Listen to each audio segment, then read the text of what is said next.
আজকে প্রাইমারি টেটের চাকরি সংক্রান্ত ব্যাপারে তপব্রত চক্রবর্তী জাস্টিস তার বেঞ্চে সেখানে আলাপ আলোচনা হয়েছে এবং সেখানে স্পষ্ট হয়ে গেছে যে ভয়াবহ দুর্নীতি হয়েছে।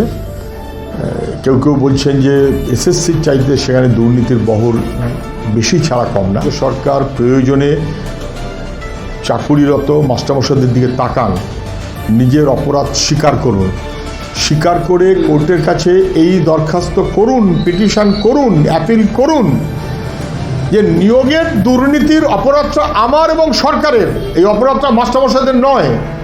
আমার অপরাধ আপনি যা শাস্তি দেবেন দিন, কিন্তু আমার অপরাধের জন্য যোগ্য এবং স্বচ্ছ যারা তাদের শাস্তি দেবেন না বলে সরকার যারা দুর্নীতির চাকরি কাকড় সেগুলোকে বেছে বার করে। এর আগে সরকার স্বীকার করেনি এবং স্বীকার না করার কারণে সরকারের অপরাধে এসএসসির টিচাররা ক্ষতিগ্রস্ত হয়েছে, যার বিরুদ্ধে লড়াই চলবেই, কিছু করার নেই, সে লড়াই চলবেই এবং সরকারের বিরুদ্ধে সে লড়াই চলবে।